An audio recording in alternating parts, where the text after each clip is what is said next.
Hey, how's it going? So, in League of Legends, basically, like in World of Warcraft, you have games like World of Warcraft, Hearthstone. They're called pay to win, right? So we call them pay to win, right? So why are they pay to win? Because if you spend money, you have better items, and if you have better items, you get to beat the other guy, right? So the guy who is poor is the punch bag, and you get to beat the shit out of him, right? So League of Legends is time to win. Alright, so what do I mean by time to win? Um, in League, basically, there's two ways to get to high elo, right? Two ways to get to high elo.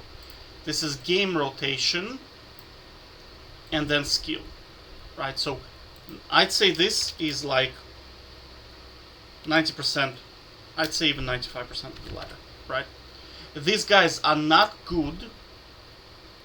They're not good, right?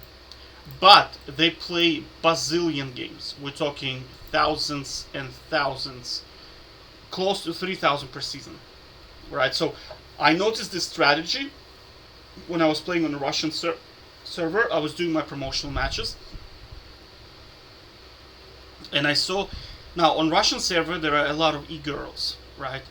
And that's what they do. They play like they're all high elo. They're gonna be like Diamond 3, Diamond 1, Diamond 4, they're in that bracket, right?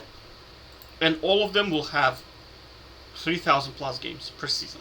All of them. Normally they play supports or mid lane, right? They play passive champions.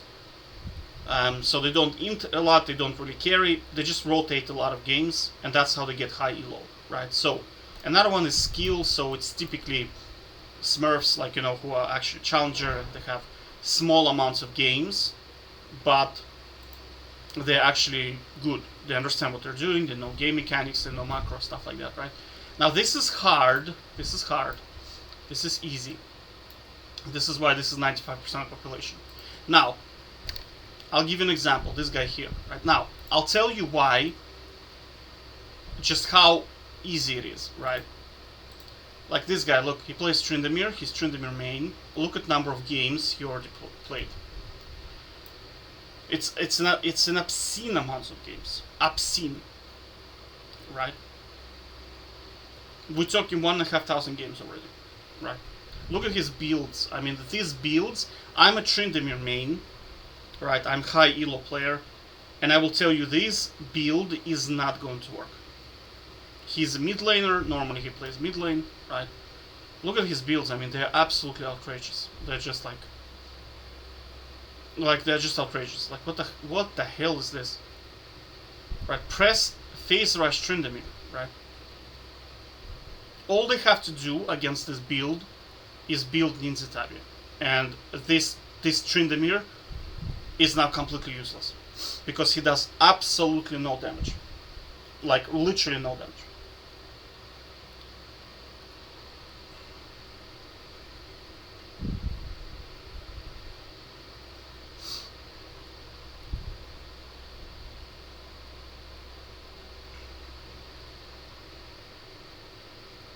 Eclipse Tryndamere. Okay, Bork against tanks. Okay, I can see that kind of. But then you have no movement speed, right? But then okay, so he goes for cooldowns, right? So he has movement speed for cooldowns. But I mean, his auto attacks, he has no lethal tempo, so Bork is gonna be kind of. There's no utilization of Bork at all in here, in this build. Again, if a person has Ninja Tabi and he bought Radius Omen, you're just hard countered. You do no damage now. Now, why am I showing you this? Because I'm telling you, with enough games, anything is going to work. Anything. You can play Garen full tank, going to work. Sion AD is going to work. Mundo AP, probably, I don't know, long time ago you could play Mundo AP because he was doing sick damage on his spinning agony or whatever it's called. Probably going to work as well. You can play, what else kind of like, is kind of okay but not optimal. Or you can play Tryndamere like this, yeah, you can play semi-tank Tryndamere, probably going to work. With no armor pen, just pure, you can probably go Bork Well, his build is just weird. Like this is, if I were to play like this, I would go for Borg and then full tank. This would be a lot more effective because from you will get your cooldown reduction from your tank items, and you get some damage from your Blade of a Ruined King, right? And if you run lethal tempo, at least it makes sense because you see if you're extremely tanky, you can do shitloads of damage with Blade of a Ruined King and lethal tempo combined because you get to stick in a team fight for a very long time. Because you have to understand, lethal tempo as a rune is extremely overpowered. It's extremely broken rune. And with Blade of Ruined King, you're actually doing decent amount of damage just through the item, right? And now you have lethal tempo, which is running for like, I don't know, let's say 20 seconds because you're so tanky and so hard to kill. It can work. I played one-on-one a lot, and that's how I beat tanks. Right? I simply build Blade of a Ruined King. Everything else is just tank items. And then because the tank is doing very limited damage because I'm tanky, right? My lethal tempo gets stacked, and now they're cool. Now kind of like somebody like, let's say, Tahm Kench, right? And now I'm smacking him with Blade of a Ruined King for ridiculous amounts of damage, right? Because remember, Blade of a Ruined King, the more health they stack, the worse it is for them, right? And of course, because they have no, because tank kind of their cooldown, they don't do any damage with their auto attacks, and right, and their cooldowns basically just too long. They do no damage basically, literally. They just don't do any damage. Plus the buffs in around for Tryndamere. So you get to smack around tanks, or even you can even do it against Caitlyn, for example. But against Caitlyn, you're better off not going Blade of a Ruined King. You're better off going, let's say, Phantom Dancer because you have the speed. Alright, and she does no damage because you're a tank, and you get to smack her with the Phantom Dancer, right? So that's going to work. But these builds I'm looking at, I'm shocked, like. But this confirms my theory that absolutely anything is going to work if you rotate enough games, right? So high elo is not really about skill; it's about massive game rotation. Does that make sense? So this does not apply here because I mean, just dude, like we can play against him one-on-one, Tryndamere versus Tryndamere, and this is not going to work. He will lose all games. It's so bad. This build is just outrageous, right? It's no damage. I know, I understand it's a lot of movement speed. I understand where he's coming from, but it's pointless if you can catch up to anyone if you do no damage. Does that make sense?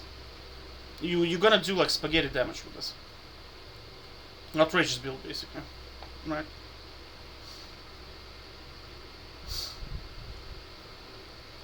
And this item he built, like, I couldn't understand what the hell was going on. Maybe he's relying on spin for damage.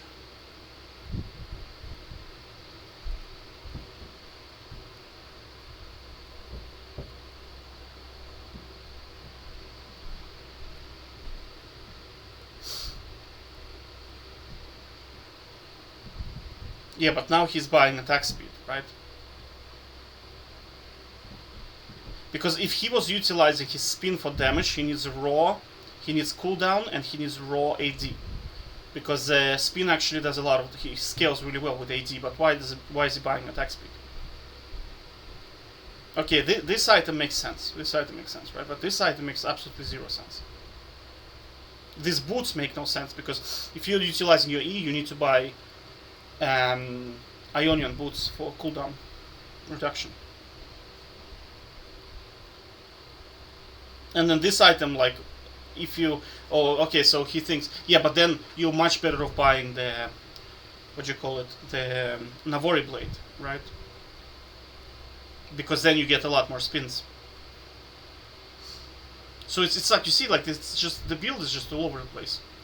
I can't understand what he's doing. But again, it proves my theory that absolutely everything is going to work over a lot of games, right?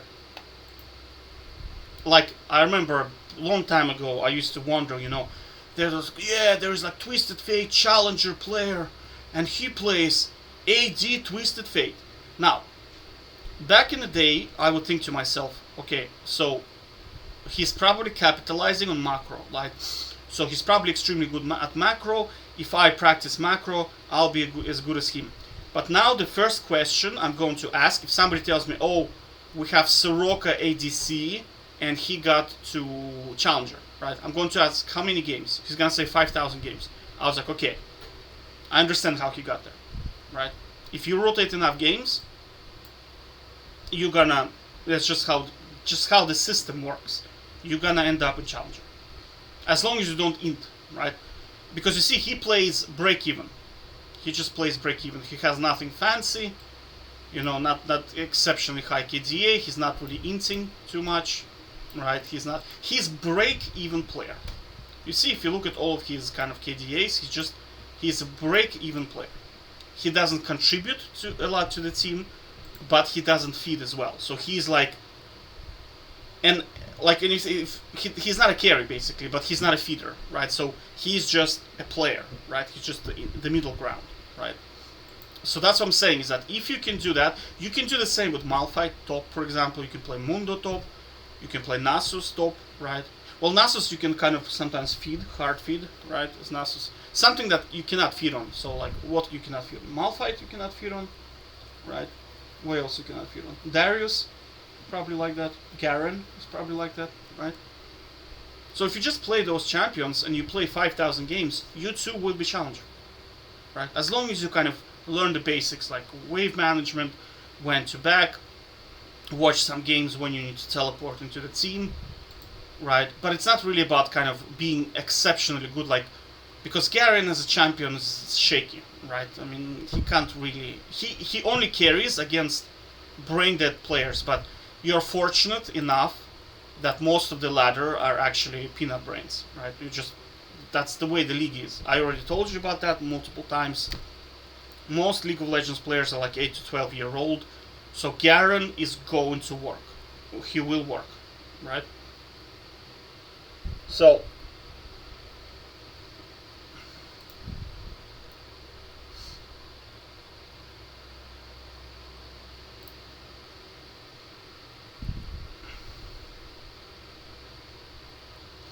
it's very hard to look at profiles because you see, you don't know when they because some players, they finish the season at Diamond 3, they do the promotions and they end up in like Diamond 2 with like 10 games, and then you look at his profile and be like, oh, 10 games and he's already Diamond 2, what the hell? But that's not real, you see. But man, I wish I had those. I used to have like a folder in here with I just deleted it because I want to delete everything about League of Legends. And I had a lot of like e-girls from Russian server that are just examples of this. Just pure game rotation, break even, and high elo. Alright.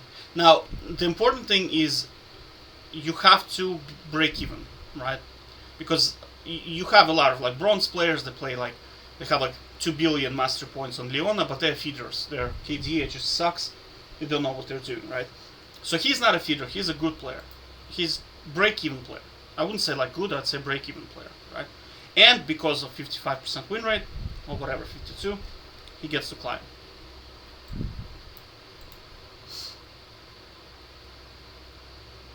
Does that make sense? So, to answer your question, how did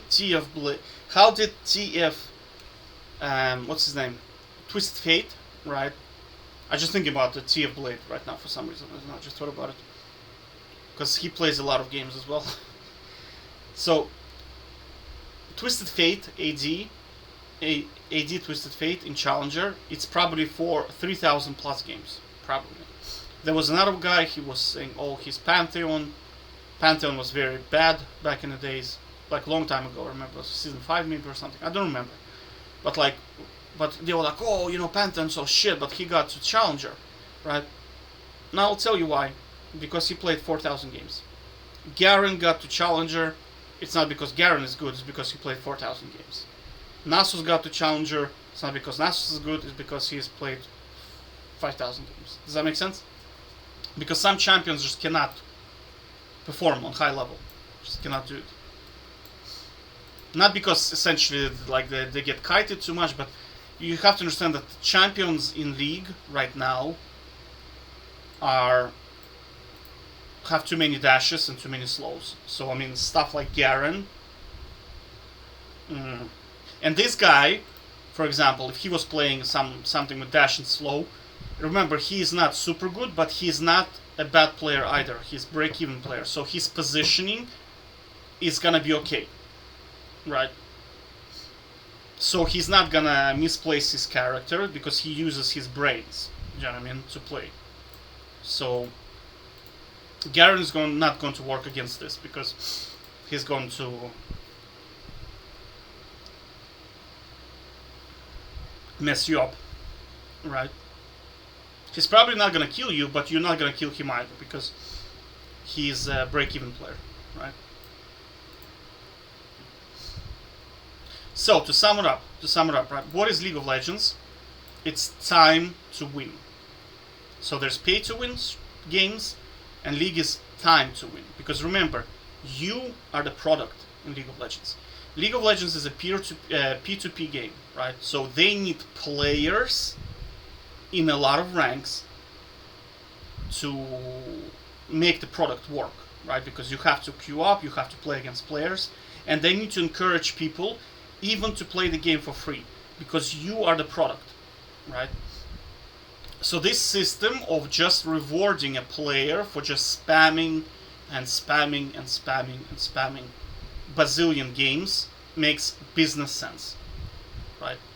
Why? Because they need players at a lot of different layers, right? And they need somebody to play the game, right? So that's why they can reward you for spamming the games, okay?